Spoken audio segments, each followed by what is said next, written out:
Korra, please help. I need your guidance. Did you try beating their ass? What? I said, did you beat their ass? I tried to, but this threat is way too powerful. Too strong? You're an earthbender, aren't you? Channel your inner Kyoshi. Who's Kyoshi? Scratch that. Did you try being gay? What? Did you try being gay? I just don't see how being gay is gonna defeat climate change. Never underestimate the power of being gay. Is that all the advice you have? That's all the advice you need. So if you watched Avatar The Last Airbender and you're a fan of Avatar Kyoshi, then you probably find yourself wondering why she chose to wear the makeup she does. And the story behind it is actually quite interesting. So Kyoshi was born to her mother Jessa and her father Hark. So Jessa was actually a rebel air nomad, and then Hark was from the Earth Kingdom and his family were poor actors, and the two were notorious criminals. So the couple end up abandoning Kyoshi. She becomes an orphan and poor and homeless on the streets until she's taken in, but her life gets crazy between that point and the point she realizes she's the Avatar. So there ends up being a case of Avatar mistaken identity. Her best friend slash previous Avatar mistaken Avatar ends up dying. There's rivalry. She ends up loving a woman, and at the end of it all, she joins a criminal organization. So after going through all that trauma and realizing she's the Avatar, she decides to don the headpiece that her mother wore, as well as the makeup that her father wore, creating the Avatar Kyoshi that we know and love today. If you want to know more about the in-between stages of her life, make sure to like this video for part 2. It's the war crimes for me. It's the risking the fate of the world because you're simping for a water girl for me. It's the mommy issues for me. It's the lack of sight for me. It's the Phantom of the Opera cosplay for me. It's being left out of the sequel for me. It's the lack of sanity for me. It's the being a circus clown for me. It's the bangs for me. It's the getting kidnapped by sandmen for me. It's the ears for me. It's the losing your girl to a space rock for me. That's rough, buddy.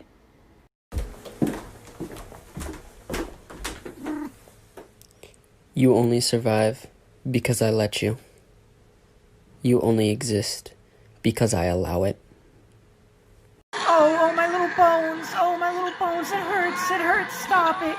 Stop it, please. No, don't. Psych! Yeah, you thought. Run them hands. Let me see you run them hands.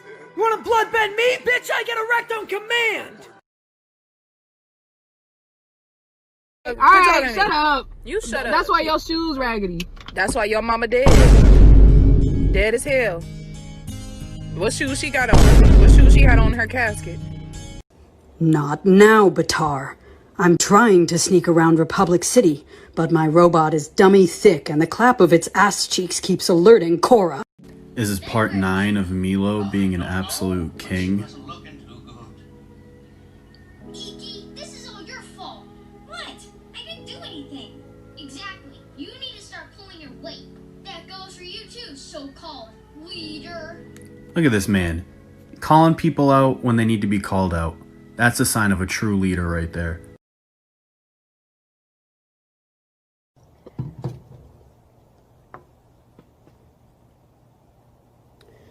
My disappointment is immeasurable, and my day is ruined. Okay, so be real with me. This is a yes or no question. Does this face look like the face of a person that should have fire bending? I'm going with a strong no, and I think that's the only acceptable answer. A man that went down as one of the worst avatars in Avatar history. Today we'll be talking about Avatar Keurig. So Keurig was the Water Tribe Avatar, and he found out he was Avatar at age 16. He was also the Avatar to come after Air Avatar Yang Chen and the Avatar to come before Earth Avatar Kyoshi. So why exactly did Avatar Keurig go down as one of the worst avatars in Avatar history? Well, here's why. So besides flirting and being really good at Pai's show, he really didn't accomplish much during his reign, and a lot of his failures are associated with his team Avatar, who are his friends who taught him the other elements as well as stuck by his side. They saw the bad habits in Keurig and failed to correct him, making him even worse as time progressed. Besides that though, he also went down in history as one of the best elemental manipulators of all the avatars. Keurig was also known for his grudge against Ko the Face Stealer, who captured and stole his wife's face on their wedding night. Yikes. Keurig died the youngest Avatar at age 33, and it said that his spirit still searches the spirit world for his wife. If you like videos like this, make sure to check out the one about Kiyoshi on my page, and if you want to see one about Yang Chen, make sure to like this video. Fuck you. Fuck all of these people for what they've done to me. And for them to be tweeting right now, I'm playing the victim. I am the fucking victim. What's your name? What? What is your name? Tony! Fuck you, Tony! What's your name? Ezekiel! Fuck you, Ezekiel! Fuck you! Fuck you! Hey, you know what I did last night? You better not bring my mother into this! You know what I did? You better not! I built that fire over there! Oh! And I fucked your mother next to it! Fuck you, Ezekiel! Earning the title as one of the most controversial avatars in the entire Avatar universe, today we're going to be talking about Avatar Korra and whether she is or isn't deserving of all the hate she gets. So when it comes to the Korra hate train, I found that a lot of people's issues or main concern with her is the disconnection and the destruction of the Avatar ancestry line. I'm not gonna lie, aside from being super impulsive, this was probably one of the most initial reasons why I hated Korra, and then it wasn't until I looked deeper in the situation to where I realized that hate wasn't justified, and here's why. Due to her interference with the harmonic convergence, the energy shift repopulated the Airbender community. This is highly important because it's theorized that Korra was destined to be the last Avatar if elemental balance wasn't restored. It's also worth mentioning that she saved Republic City countless times, going against some of the world's toughest enemies at the time. It should also go on record that she managed to bridge both the physical and spiritual world, something that hadn't been done for thousands of years. Now don't get me wrong, she's no Yang Chen, but she's definitely not the worst. If you agree or disagree with me, let me know what you guys think in the comments. Also, if you want to see more avatars debunked, go ahead and like this video. Often regarded as one of the smartest and most well-rounded avatars that we know of, today we'll be talking about Avatar Yang Chen and just exactly how she got this title. Yang Chen was an air nomad avatar, and she found out she was the avatar at age 16. She was also the avatar to come after fire avatar Zito, and the avatar to come before water avatar Kuruk. So what exactly did Yang Chen accomplish to be considered one of the smartest and most well-rounded avatars that we know of? Well, let's take a look. She was a renowned politician, fostering decades of peace within the nations by making great political decisions that would be studied years after her death. She subjected herself to different cultures and philosophies that would help her better understand the world and help her serve as an even better avatar to the nations. She was also known for her night-long battle with the spirit general Old Iron and the way she dealt with the conflict afterwards. She was also very in tune with the role of the avatar, neglecting her own spiritual needs as an air nomad for the betterment of the humanity. She was also known to visit Aang many of times and offer him words of advice. From what we know, it can be assumed that Yang Chen died of old age. If you want more avatars explained, make sure to check out the videos on my page. Also, if you want to see the life of Avatar Zito explained, make sure to like this video. Going down in history as an avatar that received a lot of backlash, today we'll be talking about Avatar Roku and whether he was or wasn't as bad as people made him out to be. So one reason I found that a lot of people disapproved of Roku as an avatar was because of his relationship with Sozin. Many people assumed that Roku was a pushover for his best friend Sozin, and while he was at times, Roku definitely had no problem standing up against Sozin when he felt he posed a major threat.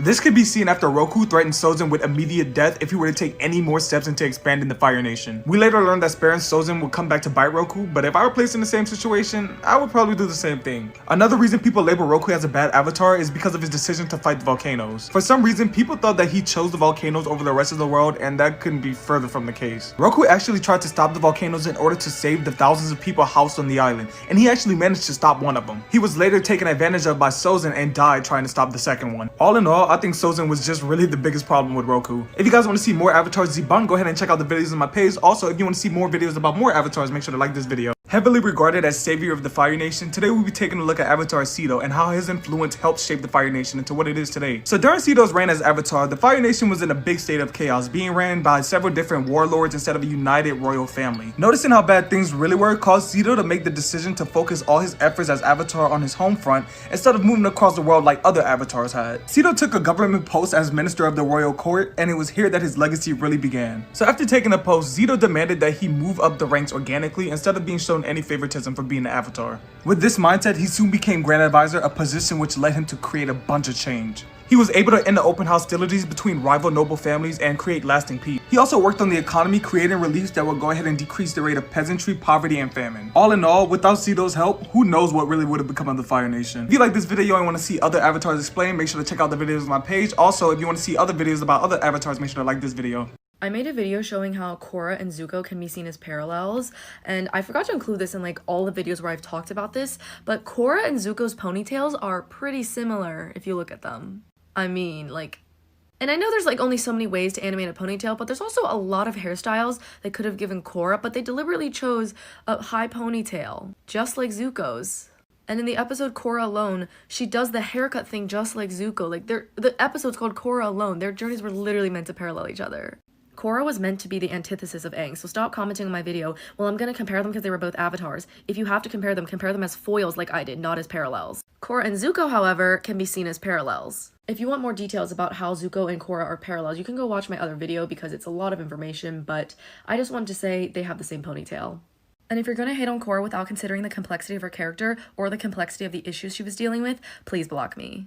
And we're not doing the Zuko's better shit either, they're different people. Once labeled as one of the worst avatars in Avatar history, today we'll be talking about Avatar Kuruk and whether or not we kind of owe him an apology. If you're new to my account, I suggest you go ahead and watch the debunking Avatar Kuruk video that I made a while back. That way you can better understand this video. So why exactly are we apologizing to Avatar Kuruk? Well, it's because in the shadow of Kyoshi, it's kind of revealed to us that everything wasn't what it seemed. If you watch my Kuruk debunking video, then you remember that Kuruk was kind of given the bad reputation by the nation because they felt that he was lazy and just an overall carefree avatar. In the shadows of Kyoshi, however, it was revealed that Kuruk did a lot more than what was led on, and it was said that he kept it quiet to protect Yang Chen's reputation. We know that Yang Chen was great with the nation, but she kind of neglected the spirits during her reign as Avatar. This led to some of the spirits becoming upset, going on to create some evil spirit. This is where Kuruk stepped in, using his great skill as a hunter to go ahead and hunt evil spirits all throughout the night without letting anyone know. It's said that he did this to avoid anyone finding out that Yang Chen fell with the spirit. Yeah, he definitely has my apologies. If you want to see more avatars debunked, make sure to check out the videos on my page. Also, let me know what you think and make sure to like this video. Not now, Batar. I'm trying to sneak around Republic City, but my robot is dummy thick and the clap of its ass cheeks keeps alerting Korra. This is some fucking bullshit. I keep seeing people in the Avatar fandom complain about Netflix bringing Avatar and Legend of Korra to America, and I think I finally understand why now. I found an article on Google and it says Legend of Korra ruins the best character in Avatar: The Last Airbender. It was about Toph, and they're basically just angry that Toph became a cop. They said throughout Avatar, Toph rejects all forms of authority, she's a free thinker and sometimes even a criminal. The idea that she would pivot seamlessly to enforcing the law makes no sense at all. They even said that Brian and Michael don't understand Toph's character because they made her a symbol of systemic oppression. There's a lot going on here, but first, Toph was never in it to enforce the law. She was all about justice and fighting crime. And there weren't many laws to enforce anyway because Toph was still building Republic City with Aang. And Republic City is not a representation of America. Their police force is not a system of oppression like ours. Our police force was built to catch slaves, which evolved into our modern-day prison system. And Toph's police force was built strictly to fight crime. Not everything is influenced by America and what we do. So, who broke it? I'm not mad, I just want to know. I did. This leafy green legend has suffered his entire life because of this fucking kid! And it's not until Korra that he finally gets some respect! Erect! At the center of Republic City is a 30-foot tall statue of pure, unrefined cabbage! Once and for all honoring the man, the myth, the man, Christopher M. Cabbage! Call an ambulance! Call an ambulance!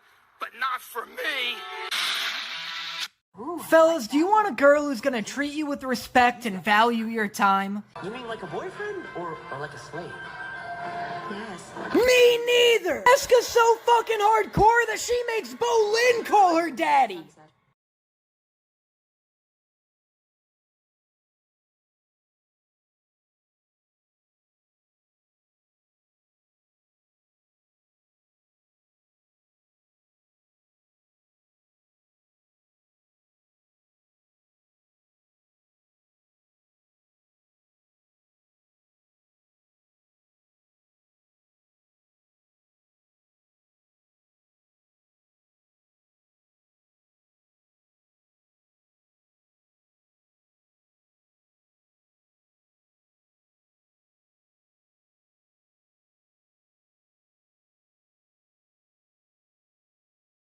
Dance like a god.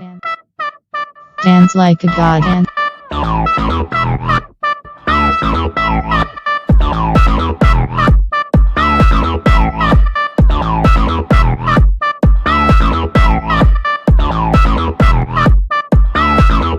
Dance like a god.